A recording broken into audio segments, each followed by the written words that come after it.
Hello, ladies and gentlemen, and welcome to another edition of On the Mic with Mike. I'm your host, Mike Larkin, and joining me today as fitness model is bodybuilder Miss Lexa Stahl. Lexa, it's a pleasure to have you on the show. How are you?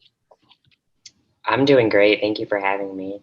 First and foremost, you're very welcome. I got to say, from your world into the bodybuilding field and the modeling field and what you've been doing on OnlyFans, you've been doing a lot of great stuff. So it's a pleasure and a privilege for me. And I got to say, people, if you are not checking out Lexa on all three fronts, you have been absolutely killing it. And the grind is real, Lexa. The grind is real. Well, I really appreciate you for noticing that. It's definitely been a journey, and I'm only a few years in, so it's definitely going to be very eventful life for me, to say the least.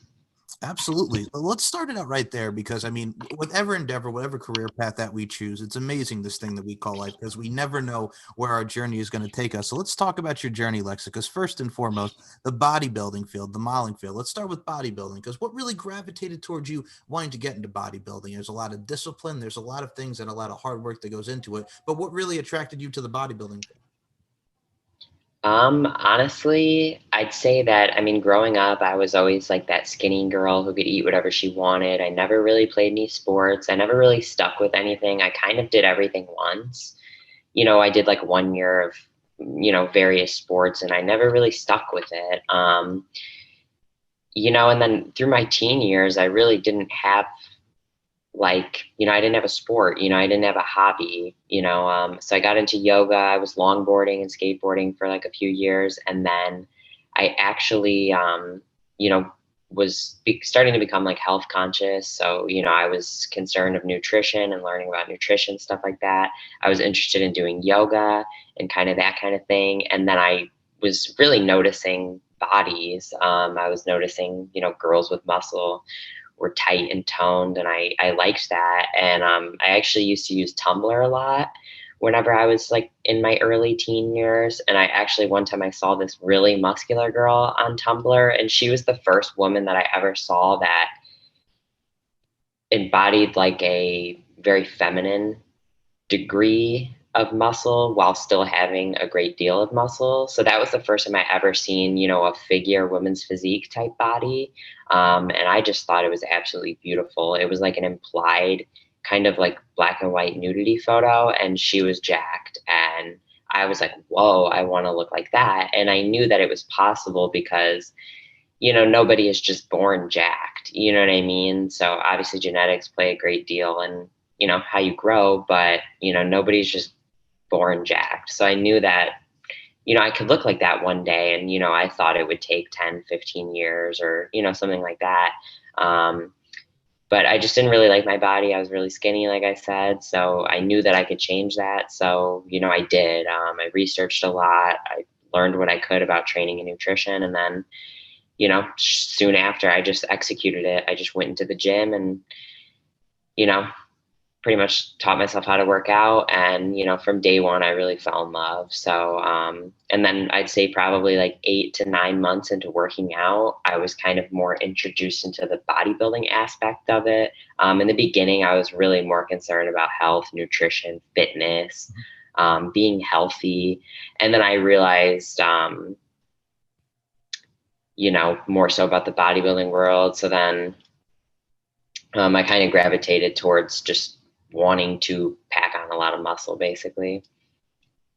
I got to say, first and foremost, as you're talking about, like, as a teen, like you're doing yoga, you're doing wakeboarding, you're doing longboarding, that is a typical Disney Channel original movie. Somebody put on some Johnny Tsunami and motocross, but no, I digress. What's cool about that is because you have that wide array, dare I say, it's that accoutrement about you, Alexa, where it's just like, I'm going to go over here, I'm going to try this. And you're talking about, I think a lot of people can relate to the fact that we don't stick to something. I mean, we'll try it, but then it's just like we're going to gravitate over here. It's kind of like our intention span, Like I remember as I was a kid, for those that remember in like gym class when you had to do intramurals on the weekend, you'll do some basketball, you'll do this. A lot of guys did that in gym, and I'm sure girls did that as well. But it's like, you know what I'm saying? It's like you like it, but it's something that you're not kind of like, you know what? Do I want to do this? Do I want to not? So it's one of those things where you're contemplating, you're deciding for yourself, and everybody goes through it, Even as you even get older, like I'm 29, it's like, what the hell do I even even still want to do with my life. You know what I'm saying? Because there's a plethora of options out there. And the option for you was bodybuilding and modeling. And I can relate to that because, I mean, look at 7-Eleven, for God's sake, from the marketing standpoint, right? You could go see a magazine. There's Muscle and Fitness.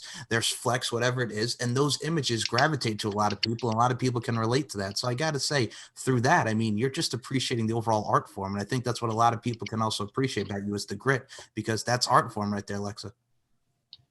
Yeah, absolutely. And I think something that, is the most beautiful about life is what you're saying is that, whatever you're 29 and you still don't know what you want to do, well, you can change whatever you want to do whenever. So I think that that's something the most beautiful about life. And then also with me, I liked basketball, I liked volleyball, I liked everything a little bit, but nothing really stuck, you know what I mean? And then also with me, I never surfed or anything like that. So I just longboarded. So it's really just like skateboarding. So really just between longboarding and yoga, that kind of introduced me into more fitness and then, kind of turned into bodybuilding. Hey, I look at it from a stance too. If you were going around the skateboarding thing, man, I mean, in the early 2000s, we had Tony Hawk, we had Travis Pastrana, we had the Ultimate X Games. So, hey, man, that could have been a career path if you didn't want to do that. If you Absolutely. Hey. I wanted to get into skateboarding, but I was scared. So I would just longboard, so I would just ride around and cruise and stuff like that and go pretty fast and shit like that. But I was always scared to do like tricks on the skateboard. Like I just never could do it. Like I even just something basic, like going off a curb. Like I was just scared. Hey. And then also something about me is I'm not super like athletic. Like I liked track for a couple of years and stuff like that, but I was never really super athletic, which people would beg to differ looking the way that I do or whatever. But bodybuilding isn't really, in many cases, not really about athleticism. You know what I mean? So I think that's something that appeals to me more about bodybuilding is like, I'm not extremely athletic. Like me jumping around or kind of doing a sport is like weird to me nowadays. Like, I guess it's always kind of been like that. That's probably why nothing ever stuck, because I never was like really great at anything. So that's something about bodybuilding that, sets it apart from the rest is you don't have to possess a like great degree of athleticism to, excel at bodybuilding. I got to say right now, but what you do have to possess, and I will say this, I've seen a lot of your competitions that you've been at. I've seen some footage. I have seen some photos. And I got to say, what's the great thing about bodybuilding is from those competition standpoints, you got the elegance and grace about you, man, from when it comes from the flex and the different positions and the different poses. I got to say, there's a lot of elegance and there's a lot of grace that goes into what you do. For sure. I definitely agree with that for sure, especially in women's physique, because you have such a great deal of muscle, you have to be able to show it in a feminine way. Agreed. And that's the thing too. And I look at it from a stance as well, because I don't know if I'm raised old school, but this is also someone who had a great mother to lean on. And I got to say the female mindset and just the overall empowerment that my mother had. I look at it from a stance too, like today, in today's age, everybody has an opinion. You know, the old saying, opinions are like assholes. Everyone has them. It's one of those things where we look at it in today's society, in today's climate, if you will. It's one of those things where if you're a girl with muscles, if you're a female, the word mannish gets thrown around. And I've always hated that. And the reason why, I'm just like, okay, there's beautiful women of all different shapes and sizes, and we'll talk about modeling in today's form. But it's like, God dang, man, at the end of the day, there's something about that attracts a lot of guys to that, because again, it's the discipline, it's the overall grace that I mentioned in the posing. But it's just like, God dang, man, we're attracted to that. And I mean, there is a thing called muscle worship. We do enjoy us some beautiful women with some muscles and the overall curves and everything that really comes with the voluptuosity factor of a woman. But at the end of the day, it's like those kind of comments, it's not needed and it's ignorant, but also at the end of the day, it's like, you know what, they could go be ignorant that quarter. We can enjoy what we do. And that's what I love about you, man. You always have that positive mindset, and that smile shows a lot in you, Miss Lexa Stahl. For sure. Well, thank you so much for noticing. I think with me, I'm very lucky that I don't get much hate. But I really, really feel for the women that do. Like, I feel bad for them. It sucks. I've only had a very, very, very small amount of like hate or like rude comments, or, the "you look like a man" thing has been very, very limited for me. But anytime that I have gotten negative or rude comments, like it can hurt, you know what I mean? Or it can piss you off or whatever. You're asking yourself, why is this person so stupid? Whatever. But so I really feel for the women that, get a good amount of hate. Like, props to them for keeping their head up, because I don't get much, but if I do, then, I definitely see it. I definitely hear it, stuff like that. But luckily it has been very, very minimal for me. So yeah, that's something I'm definitely pretty thankful for. Oh, agreed wholeheartedly. And I look at it from a stance too. Like we discussed that. And then I think what it's also very cool about is, as again, in today's society, there's that also part where it's like, it's taking over from the female bodybuilding side and female athletes in general. Like I'll make a comparison here. Like in professional wrestling back in the day, we had China. They just did the documentary about her on her last days before she passed away.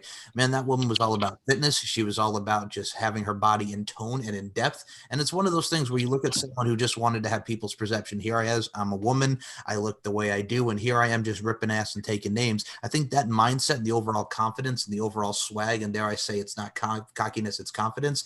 That's the attitude to have, man, because females in all different facets of life, from bodybuilding, professional wrestling, mixed martial arts, boxing, whatever sport it is, the females, the women are taking over, and it's amazing to see from all sides of aspects.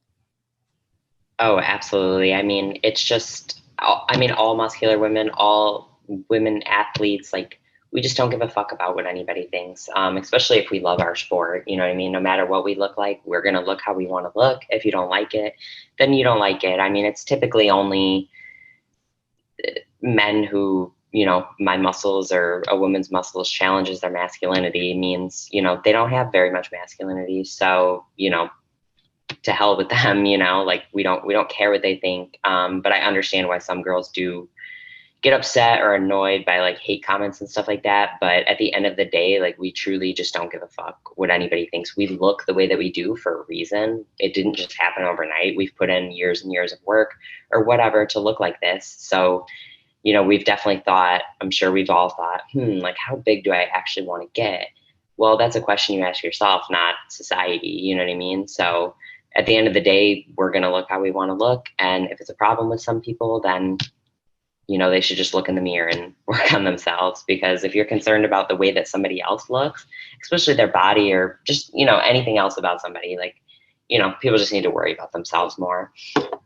Agreed wholeheartedly, and I think that's the world that we live in as far as the social media wise as well. Because like you were talking about with hate comments, it's like it takes a lot for somebody. And here's the thing: we're in a day and age, we're in a generation where we hide behind the keyboard. We say what we could say in 100 and X amount of characters or less on any social media platform, but will we actually say that to a person's face? You know what I'm saying? It's also the keyboard age. So from a technological standpoint, everything's at our fingertips, and everything that we type is not some of the nicest things in the world, but that's what we hide behind it because we're in the age of a technological age. Again, social media is our friend. It could be our best friend, but it also can be very hateful. There's a lot of toxicity when it comes to that.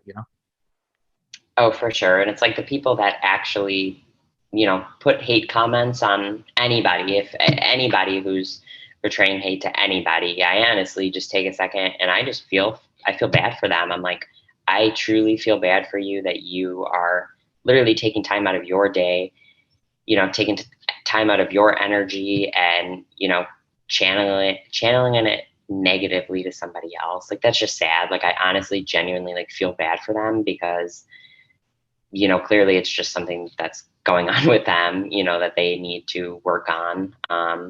But it'll always be there. So it's not something that will ever phase me, because it'll always be there. And I just know that, I'm better than those people. And, sometimes even at this point, I'll reply to hate comments. For example, like, I was just actually talking to somebody about this the other day about hate comments. And she said, she just ignores them or blocks them. And I actually started replying to them. Like, for example, one person had said they commented, probably a middle-aged man, no picture, nothing, on his Instagram. He commented on a picture of me and said, "Oh, your upper body's nice, but you need to work on your legs." And I replied and I was like, "You're so right. My legs suck. Like, I'm trying." You know what I mean? So I'm just kind of combating their comment with something that's probably going to piss them off, honestly. So, and that makes me feel better. Um, knowing that, I replied to it instead of just ignoring or blocking. I don't know. I guess everyone kind of has their different method of how they handle hate comments. But for me, it's been mentally helping me by replying to them or just being like, "Thank you, smiley face," if they say like you're ugly or something.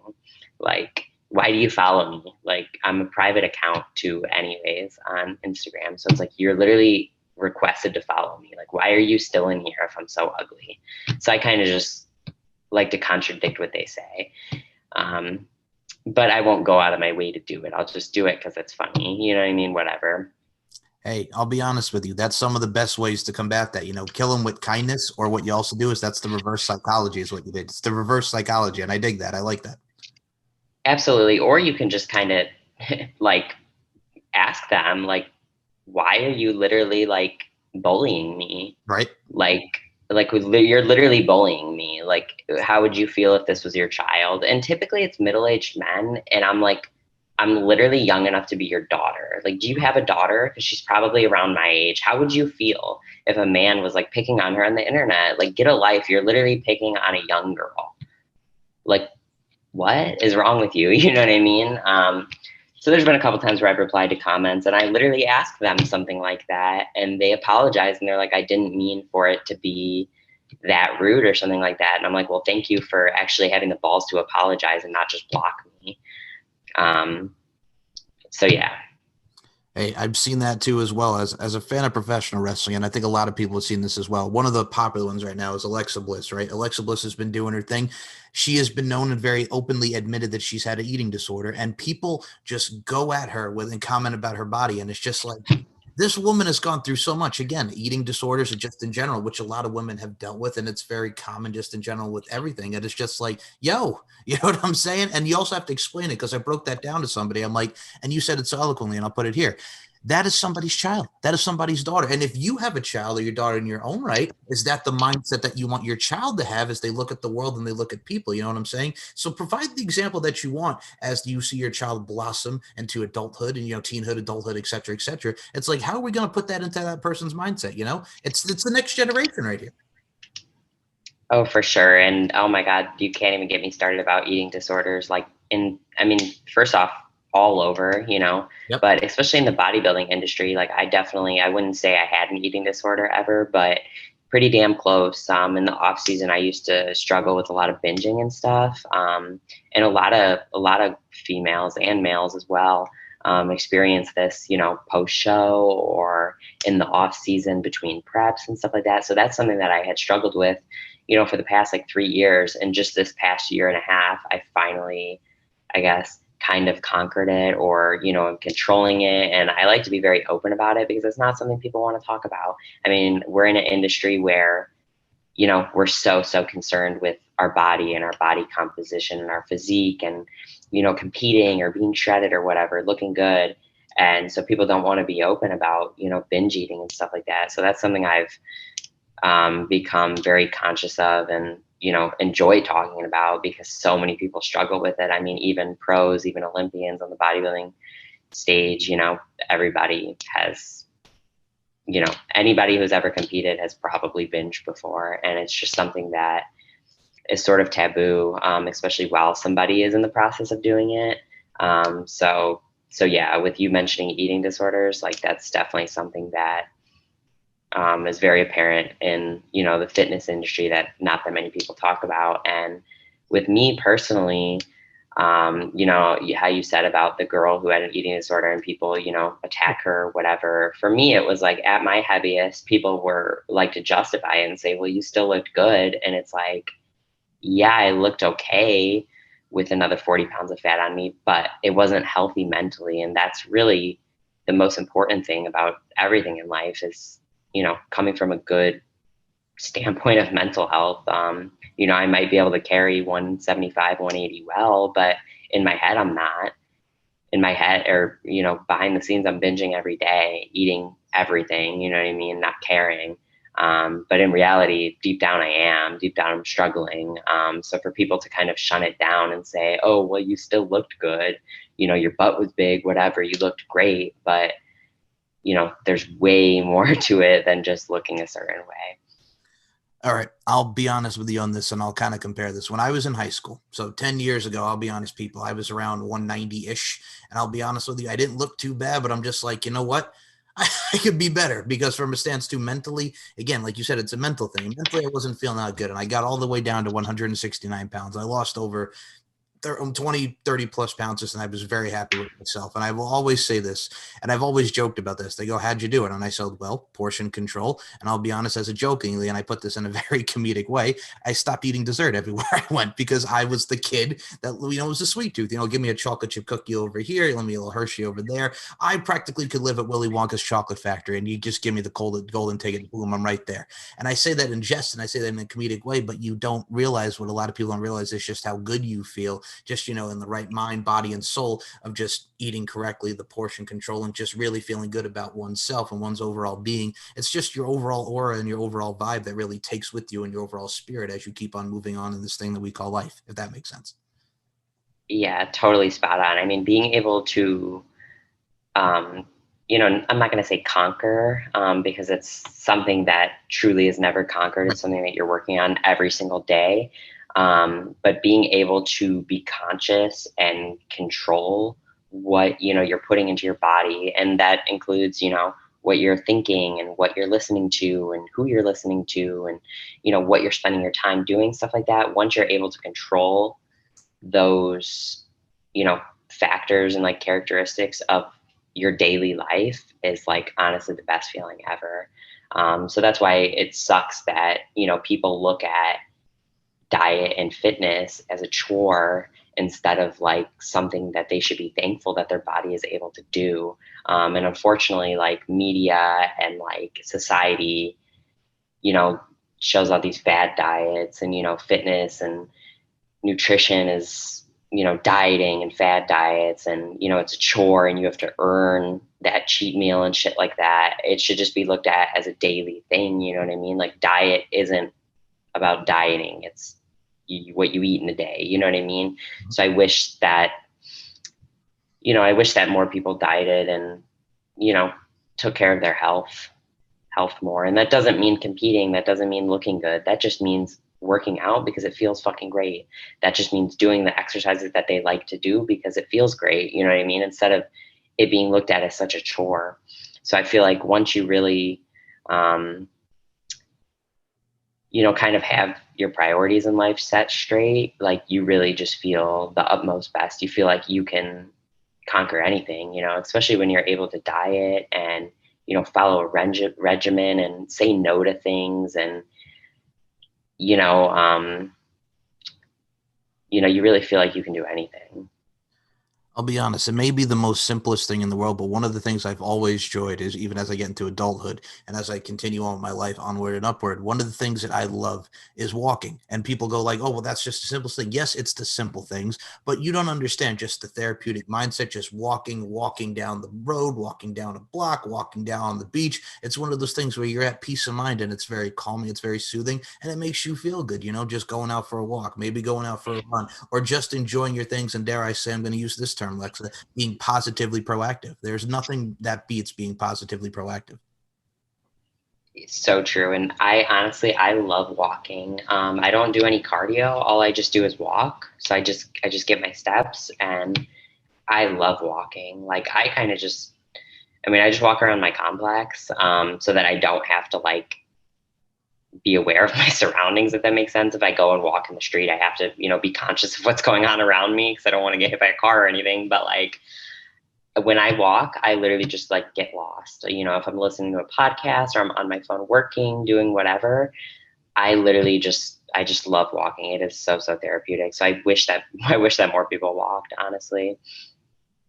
I also look at it from a stance too, like when you're talking about walking out. Okay, here's the thing too, because and I don't mean to make this funny, but as the way you put it verbally there, when you're friggin' around your surroundings, you don't want to like get hit by a car. You don't want to be like, and I'm going to take it back. This is my pop culture nerd is coming out. You don't want to be like Hoobastank in The Reason when the girl gets run over by the car, and then friggin' the lead singer Hoobastank is watching her ghost in the spirit as she friggin' dies in the Hoobastank video. I know it's a weird analogy, but hey, my mind goes to. I don't even know what that is. Honestly, you've never seen what? You've never seen Hoobastank's The Reason? You know who Hoobastank is? The rock band Hoobastank? No. Okay. All right. So as a 90s. What is it called? Hoobastank is the name of the group. Hoobastank. Hooba Stank. Hoobastank. It was a group from like. Yeah, no. Okay. I never heard of that. So maybe I heard a song or something, but.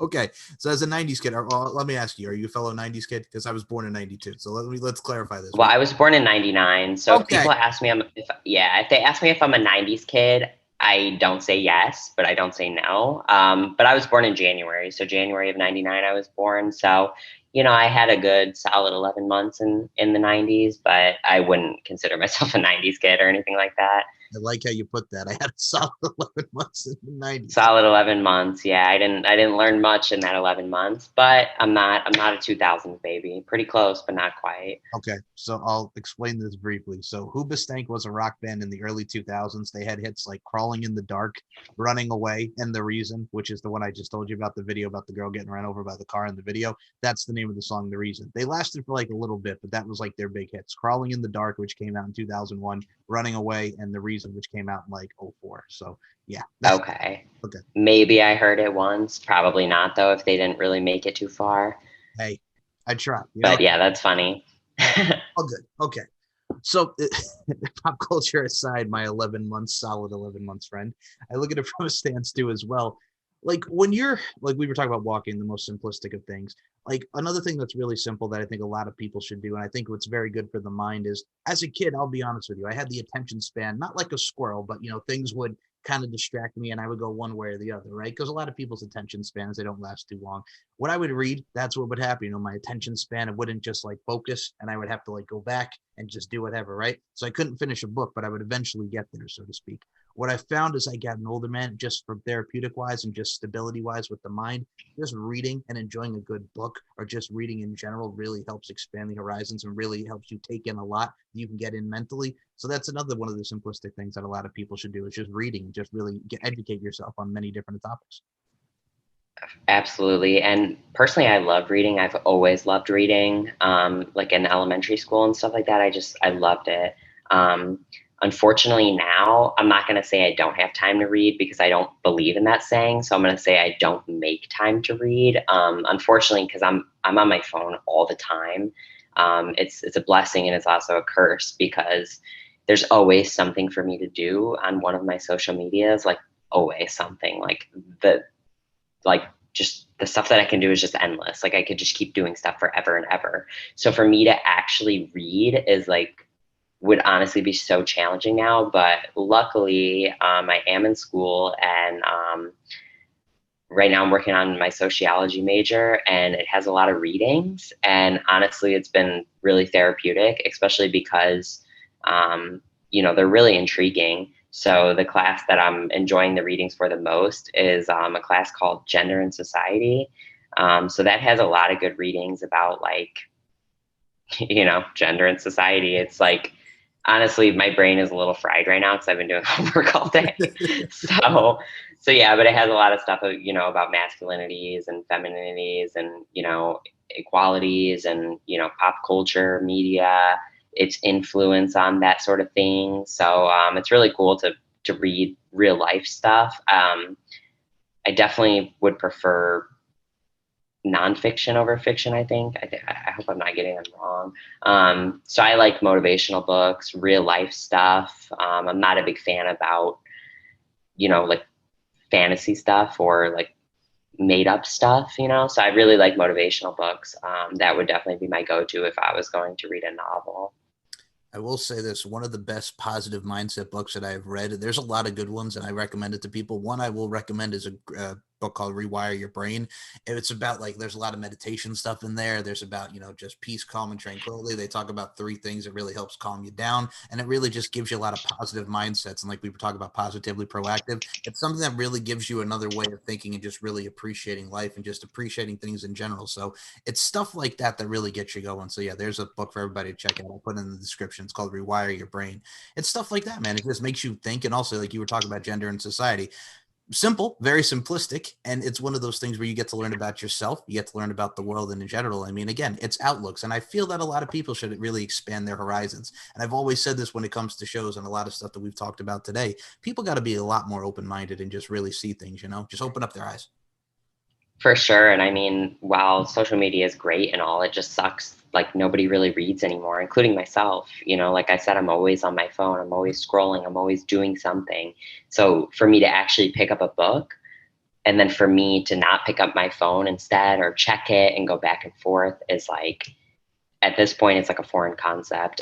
So luckily I have the readings in school that are kind of giving me that like outlet from social media, because it is definitely mentally taxing. I mean, I'm very, very blessed and grateful that I'm able to work on the phone and stuff like that and work from home and work for myself. But like social media is extremely mentally taxing.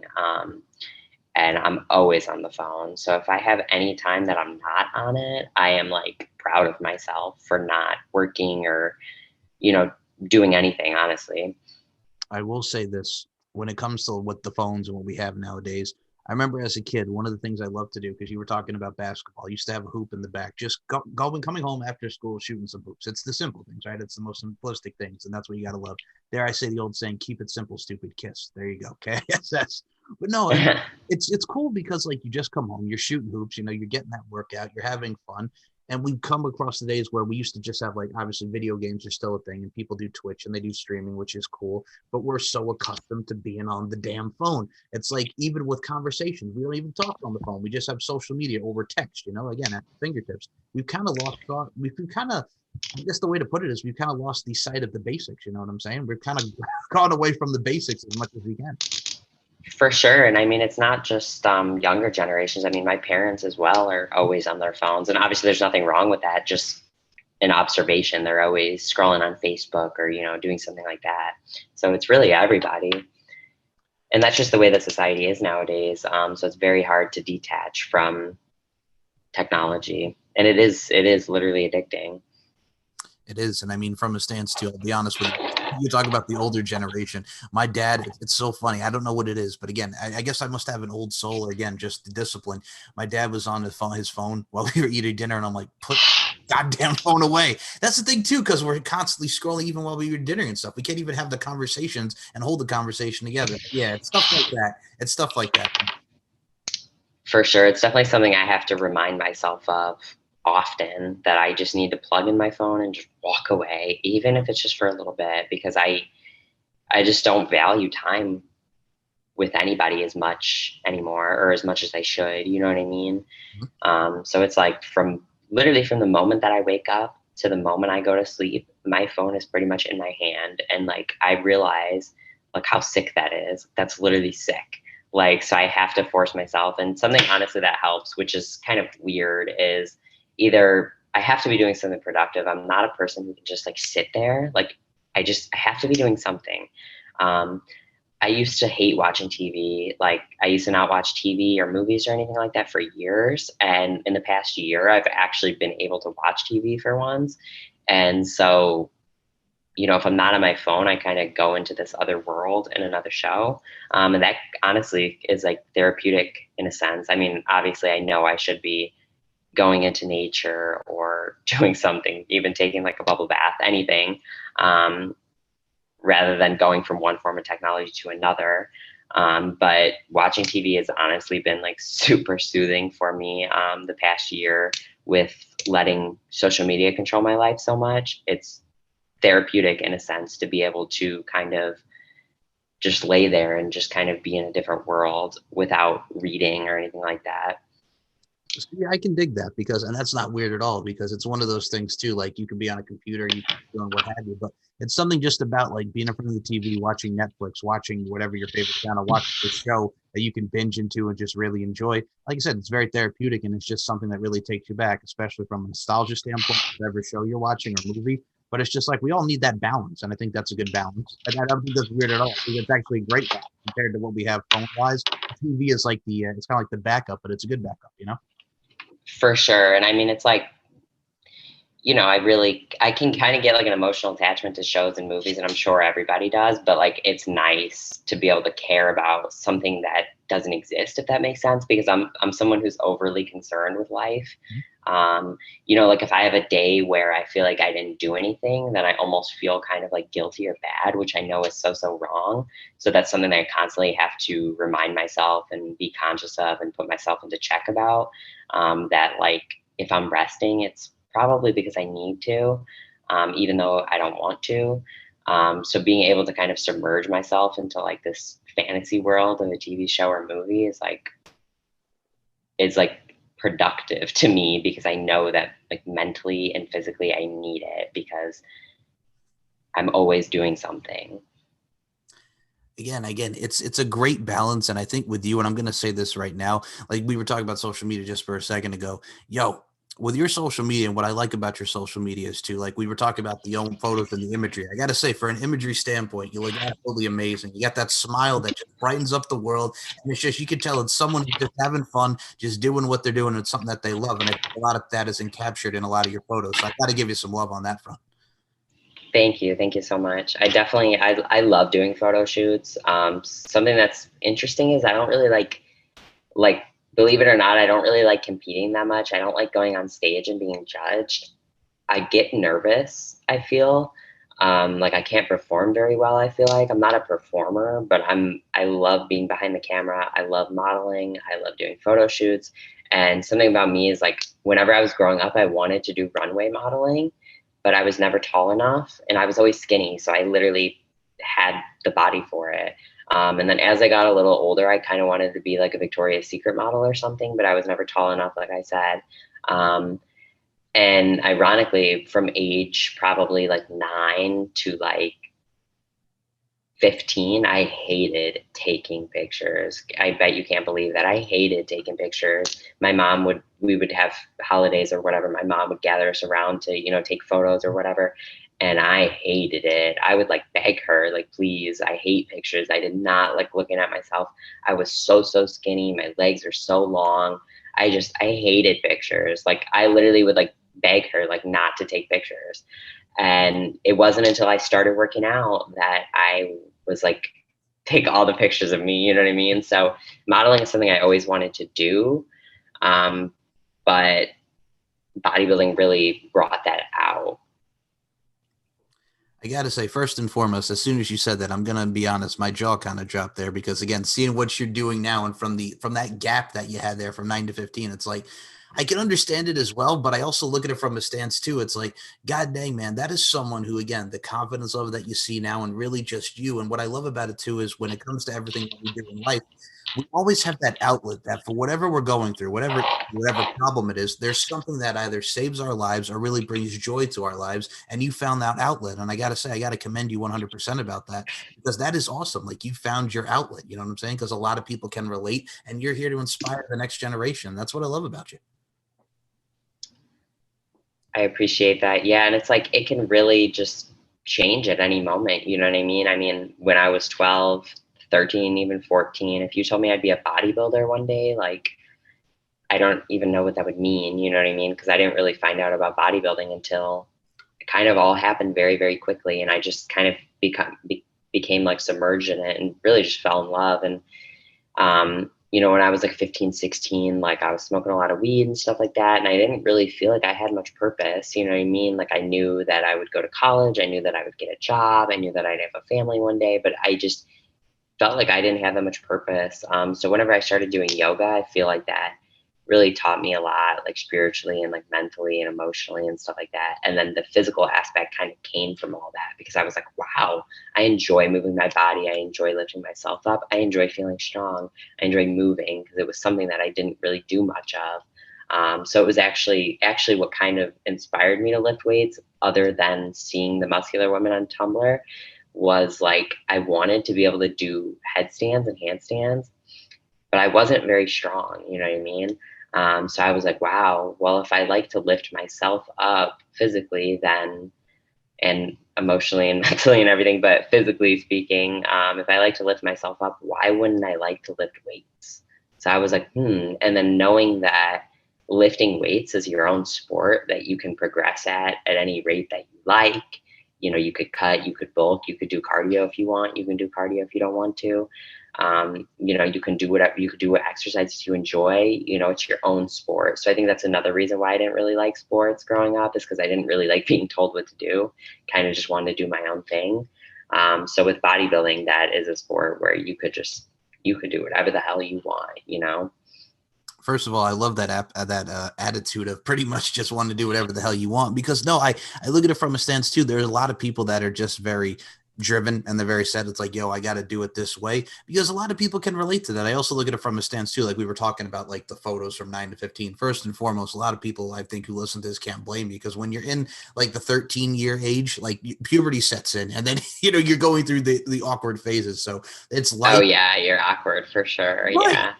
And that's the thing, like you're in junior high and, you know, you're trying to like fit in because you just got out of elementary school and now you're moving on up through the grades. And it's just like, all right, now this is where I get to peak somewhat. And then you get into high school and then you get to college. It's kind of like rinse, lather, repeat. Like, you know, you're going to get out in the world, you're going to get a job, you're going to do this, like you said. So it's like you're kind of going through the motions, but at the end of the day, you get to find your purpose. So, I mean, it's the journey is worth taking, if I could put it in the most simplistic way. For sure. And that's like constant, you know what I mean? It's like everything is like that, you know what I mean? Just, I guess, more slowly going through, like growing up as like a child, obviously it's like more drastic, but even as you are in adulthood, it's like things change. Like, you know, 2 years ago, I was struggling with binging in the off season. Now to me, that's like not even an option. Like I just am strict year round in my diet, and it has made me the happiest I've ever been, because I can be super confident in my physique and my composition year round and feel good and feel like an athlete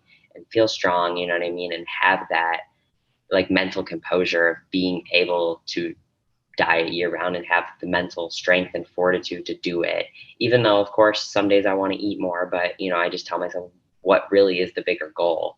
The bigger goal isn't just to stay leaner year round. The bigger goal is to do what I told myself I was going to do. You know what I mean? So something like that, like making yourself a promise and sticking to it, is really like the best thing that you could ever do for yourself. You know what I mean? And it's not about anybody else. You know, it's just about you and what your goal is.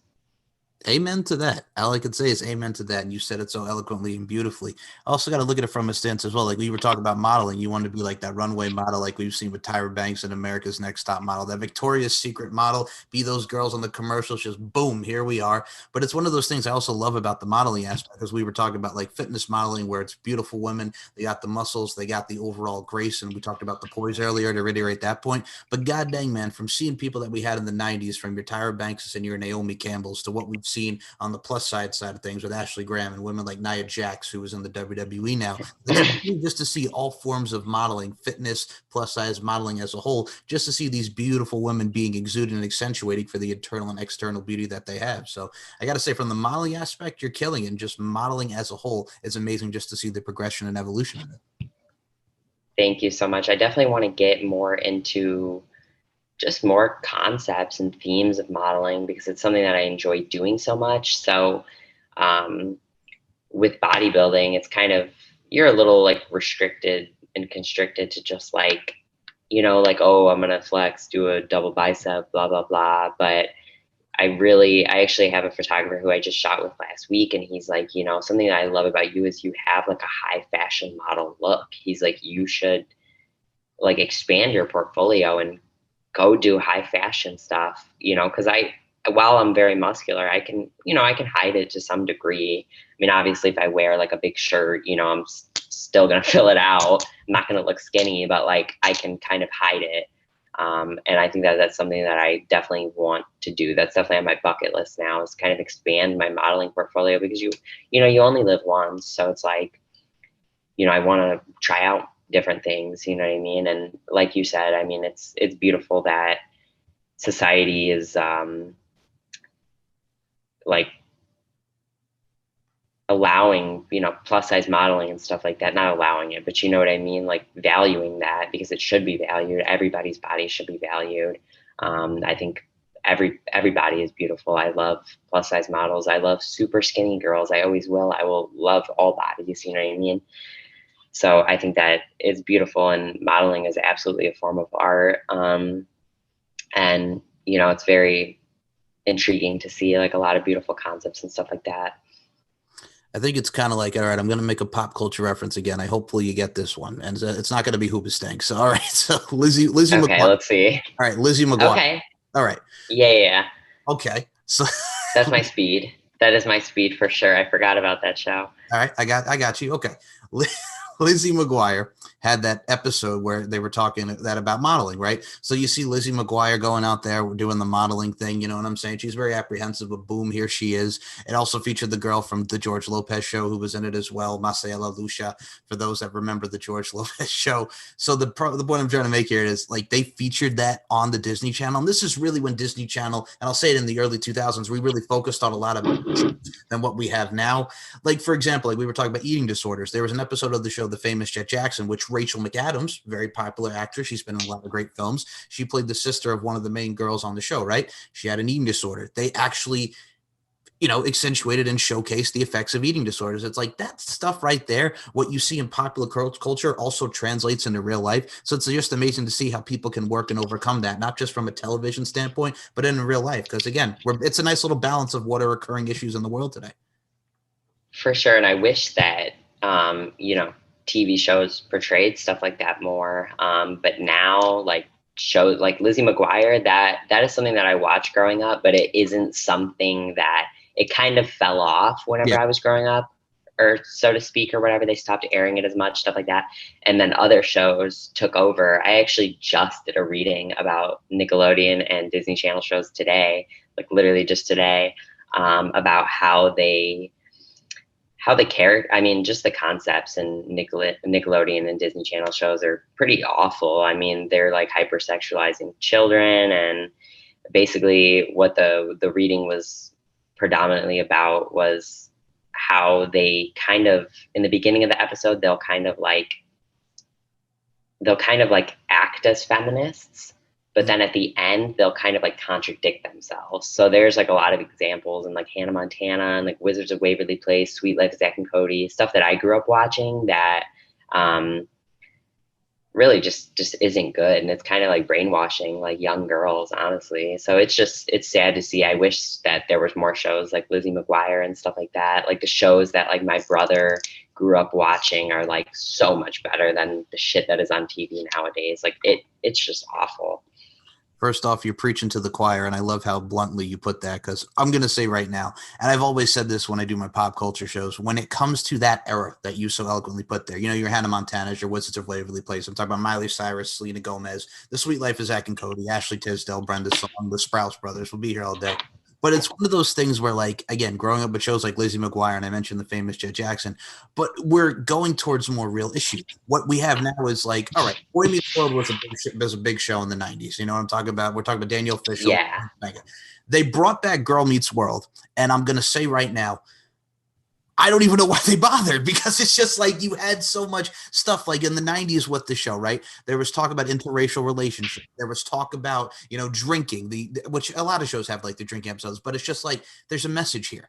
You know what I'm saying? Yeah, they don't have that anymore. You know what I mean? It's crazy. It's actually probably the opposite what they have now. They're probably trying to influence children to, you know, do that, to be cool, to fit in, rather than a life lesson about it. You know what I mean? Yeah, well, they did it on Girl Meets World. There was an episode I remember seeing that like they were talking about social media and YouTube and stuff, and how everybody pays more attention to social media than just, you know, what have you. And I'm like, okay, but you also do realize like the messages, people are going to go onto social media now even more because you're highlighting it in such a way, like you were saying, it contradicts yourself. Like you want them to stop on social media, but you're also gravitating to the social media front, if that makes sense. For sure. Yeah, definitely. So that's some of the readings that I've kind of been doing, and it's really interesting, honestly. It is. And again, like you put that into perspective. And again, I will say this right now, when Hannah Montana and Wizards of Waverly Place were popular, I was a teenager. So I kind of like was out on that. I knew of it because I had cousins that watched it. But yeah, it's one of those things where it's like, God dang, man. Like as we look over that now, like 2006, 2007 to where we are in the year 2021, it's just amazing to see what holds up and what doesn't in the world, you know? For sure. Like, honestly, I don't even know what shows are airing right now. But I mean, God, as I was growing up, I realized it too. I was like, isn't this like inappropriate for me to be watching? I'm like 8 years old, and like SpongeBob is like saying some shit that like he probably shouldn't be saying to like a young child. So I'm like, in my head, I'm like, why is this on TV? Like, I always knew that like that society was like bad, you know what I mean? Like they don't care about us, because they would be teaching us, you know, life lessons like they used to in like the 90s shows and stuff like that. But now the stuff that's on TV is just, it is just awful. I think Like it's teaching the opposite. right. And I think for me, like early SpongeBob, I'm okay with, you know what I'm saying? I've always said this as, again, kid in the 90s, and then SpongeBob comes in. And it's very popular in the early 2000s and still one of the longest syndicated shows on Nickelodeon, right? But as you get to those later episodes, it's just like, all right, come on. You know what I'm saying? Like I know what Yeah, you're for doing. sure. Oh, but yeah, no, it's just amazing to just see it. I mean, not to quote the soap opera show, but as the world turns, if you will, as the world turns, Miss Lexa Stahl. My goodness gracious.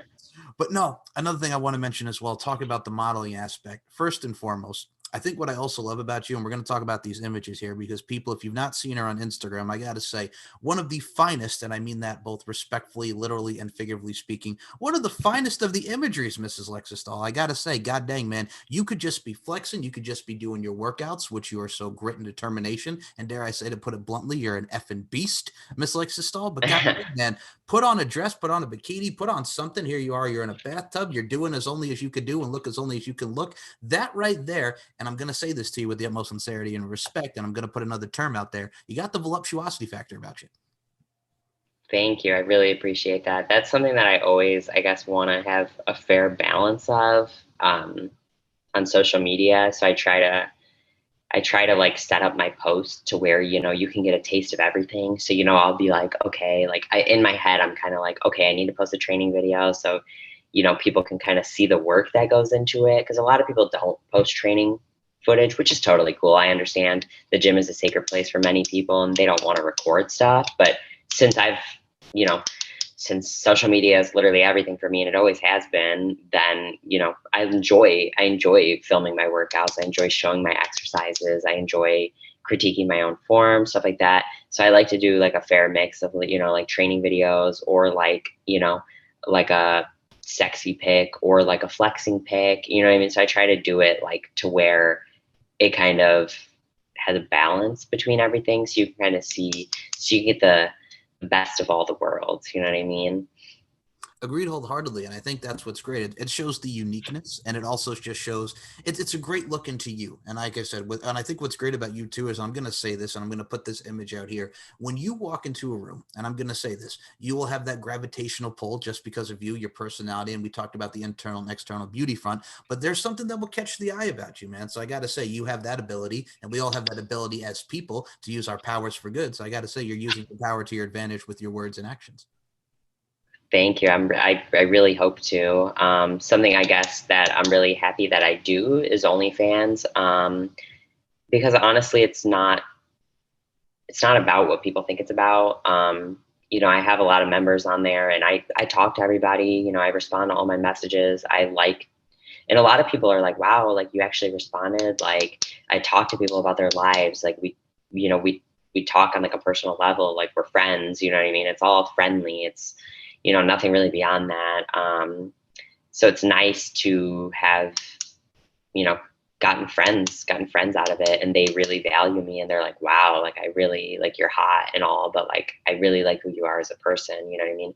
So it's really, really awesome, and that's probably my favorite thing about it is that I can literally like just talk to people who might be lonely, or you know, they might not have a significant other, or you know, they might not have many friends, they might not go to the gym, they might, you know, they might not have much self-confidence, they might not have that much money, whatever, you know, but you know, I talk to them and, you know, try to make them feel special or whatever, just bullshit about their day, whatever.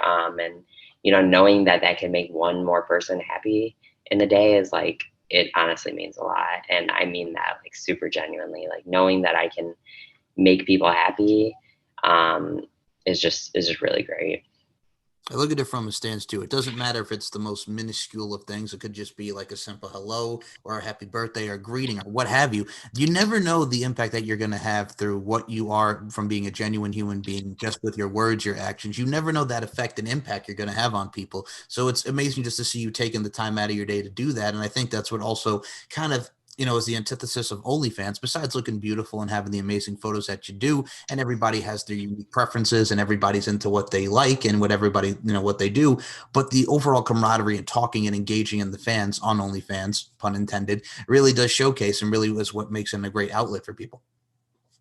For sure. And I've actually had a couple of members who have been like, I had this one member who I don't know, we talked for maybe like 8 months or so, and he had just gone through like a super traumatic experience. He actually was like suffering brain damage. He fell from a ladder. He fell like, I don't know, like 20 or 40 feet, and he was in the hospital for like 8, 9 months. And you know, he had subscribed to my OnlyFans, and we were talking, and he would update me about his life and stuff like that. And I genuinely like care about him. You know what I mean? I genuinely like worried about him and stuff like that. And it really just put it in perspective for me that like, holy shit, like life is really like we are really in life. Like this is crazy. You know what I mean? So really put it in perspective to me to, you know, don't stress about anything, because shit can change just like that. I mean, this man is super, super sweet guy. He, you know, he went to work one day and, you know, worked in construction or whatever. And, you know, just 1 second can change your entire life forever. I mean, he was suffering brain damage, spinal damage, and he valued my time so much. And he's like, thank you so much for taking the time to talk to me. And he was just so respectful and so nice and so kind, just such a kind heart. And it's just so sad to see stuff like that happen to people. And for me, it just really put into perspective, like, I'm really complaining about little life shit whenever, you know, something really big could be going on. So yeah, that just really put it into perspective for me about life in general and how much, you know, things can change in just a moment. So that taught me a lot, honestly. Absolutely. Excuse me. United, not divided is something that's very common that I also like to instill with my messages, because I mean, we have to be united as people, because there's a lot of negativity, a lot of it being spread in the world today. So, I mean, if you can have that positivity and shed that light and have us as people be united as opposed to the divided front, united, not divided is something that's really great and something that really doesn't a lot to people. So I mean, we're all doing our part at the end of the day. For sure. And he was so kind. Like he was like, I can't believe like you're taking time out of your day to talk to me. And I was like, I genuinely care about him. You know what I mean? Mm-hmm. So, yeah. That's the thing too. And I think it's crazy because I think we were talking about ourselves and the people and just really taking the time out of our day and just talking to people.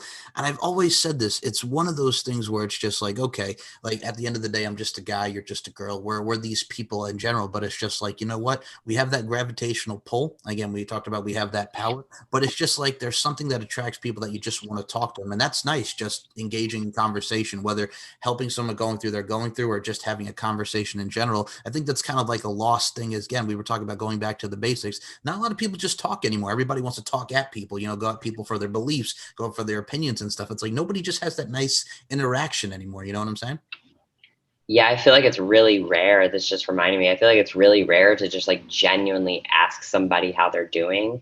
Like something for me that I always constantly try to work on is to like listen, don't listen to respond. I feel like as time goes on, more people just listen just to respond. You know what I mean? So like if someone asks me like genuinely, how are you doing? Like, that's like, whoa, like, I feel like not that many people ask that anymore. You know what I mean? Like if you just message somebody on Instagram, how are you doing? Like, how's it going? Like, while we all show our life on social media, like simply just asking somebody how they're doing is like becoming a thing of the past, I feel like. I mean, we're also in a day and age where I'm going to say this, not all guys, and I'm speaking as one who's not all guys, where we just, you know, we're in the day and age where we have to take a picture of our privates and boom, send DM. That's the age of, yeah, like, right. That's the age of for sure. That's what we do. And I don't do it personally, but I'm going to look at it from a stance too. It's like, that's the common guy thing now. It's not like when you talk to a girl, hey, how you doing? It's like, oh, dick pic, here we go. To put it bluntly, that's what it is. Dick pic, here you go. And that's the world that we live in. And it's just like, you know what? Okay, here it is. But at the end of the day, there's more substance to it, you know, with your words and your actions, you know? For sure. Oh my goodness. So I will say this before we do close this out, and Miss Lexa Stahl, I'm going to say right now, it's been a pleasure and a privilege to shoot the breeze with you on all different topics, from bodybuilding, modeling, your OnlyFans, and just life lessons in life in general. I'm going to say anytime you want to come back on the show, you are more than welcome to. I had a joy, and it's been a pleasure and a privilege talking to you tonight. Oh, I would love to. I mean, honestly, I could talk forever about anything. But thank you for having me. I really appreciate it. Oh, you're very welcome. I said this to you on social media. I'm going to say it to you here. you are one of the embodiments of a work of art and the embodiment of what we see today from a beautiful human being and a beautiful woman's standpoint. So please keep on keeping on with your journey and what you got in bodybuilding, modeling, OnlyFans, what have you. It's amazing just to see your progression, to see you continue to progress. So I got to give you love and respect.